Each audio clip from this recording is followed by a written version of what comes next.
Hi friends, நம்ம சேனலை இப்போ தான் ஃபஸ்ட் டைம் பார்க்குறீங்கன்னா மறக்காமல் நம்ம சேனலை சப்ஸ்கிரைப் பண்ணுங்கள். கூடவே பக்கத்தில் இருக்க பெல் ஐக்கானையும் கிளிக் பண்ணுங்கள். வாங்க ஃப்ரெண்ட்ஸ், வீடியோக்குள்ளே போகலாம். ஹாய் ஃப்ரெண்ட்ஸ், நம்ம இந்த வீடியோவில் பார்க்க போகிறது ஒரு ஹெல்த்தியான ட்ரிங்க் தான் பார்க்க போகிறோம். இது சம்மர் ஸ்பெஷல்னு கூட சொல்லலாம். அது மட்டும் இல்லாமல் நல்ல ஸ்கின் க்ளோ தரும் நமக்கு. அப்புறம் ப்ளட்டு இன்க்ரீஸ் பண்ணோம். நம்ம பீட்ரூட்டும் நெல்லிக்காயும் சேர்த்து தான் நம்ம இப்போ ஜூஸ் ரெடி பண்ண போகிறோம். இது நீங்கள் சம்மர் ஸ்பெஷல் மட்டும் இல்லை, சம்மரில் இந்த ஸ்கின்னெல்லாம் ட்ரை ஆகிற டைமில் நீங்கள் இதை கொஞ்சம் அதிகமாக குடிச்சிட்டு வந்தோம் அப்படின்னு சொன்னால் ஸ்கின் கொஞ்சம் அந்த ட்ரைனஸ் குறையும். அது மட்டும் இல்லாமல் ரொம்ப ஹெல்த்தியானது ஒன்று கூட. நீங்கள் சம்மரில் மட்டும் இல்லை, எந்த சீசனில் வேணால் நீங்கள் இதை யூஸ் பண்ணிக்கலாம். நம்ம இப்போ இதை தோல் சீவி நான் கோஸ் சீவுறதில் வச்சு சீவி எடுக்க போகிறேன். நீங்கள் எப்படி வேணாலும் எடுத்துக்கலாம். இப்போ கட் பண்ணி அடிக்கிறேன், நம்ம இப்போ மிக்ஸி ஜாரில் போட்டு கிரைண்ட் பண்ண தான் போகிறோம். வெட்டி எடுக்கிறேன்னா வெட்டி எடுத்துக்கலாம், சீவி எடுத்துருக்கோன்னா சீவி எடுத்துக்கலாம். நம்ம இப்போ கட் பண்ணி ரெடி பண்ணிவிட்டு பார்க்கலாம்.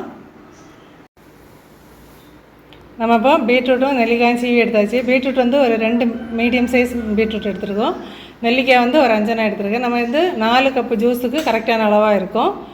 இந்த பீட்ரூட்டை பொறுத்த மட்டும் உங்களுக்கு ப்ளட் கவுண்ட் நல்லா இன்க்ரீஸ் பண்ணி கொடுக்கும். இது நெல்லிக்காயில் வைட்டமின் சி நிறைய ஹெல்த் பெனிஃபிட்ஸ் இருக்குது.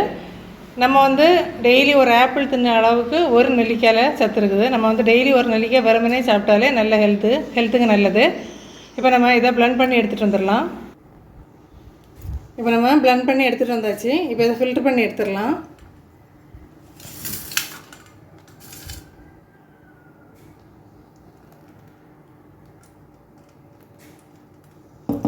பீட்ரூட் ஜூஸ் தனியாக குடிக்கிறதுக்கு எப்போவுமே பிள்ளைங்க கொஞ்சம் மடிக்க தான் செய்வாங்க. நீங்கள் பிள்ளைங்களுக்கு கொடுக்கும்போது கொஞ்சம் இனிப்பு சேர்த்துக்கலாம். நாட்டு சர்க்கரை, தேன் அந்த மாதிரி ஏதாவது சேர்த்து கொடுங்க.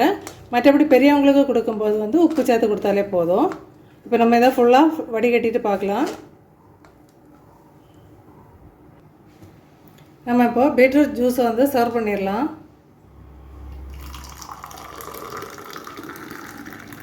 சூப்பரான ஹெல்த்தியான பீட்ரூட் ஜூஸ் ரெடி ஆகிட்டு, நான் இப்போ இதில் உப்பு சேர்த்து தான் சர்வ் பண்ண போகிறேன். நீங்கள் பிள்ளைங்களுக்குன்னா இனிப்பு சேர்த்து கொடுத்துக்கோங்க, ஒன்றும் பிரச்சனை இல்லை.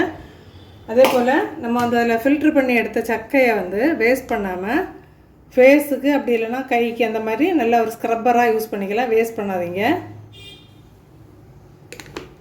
இதே போல் ஒரு ஹெல்த்தியான ரெசிபியோட இன்னொரு வீடியோவில் பார்க்கலாம். Okay friends, thank you.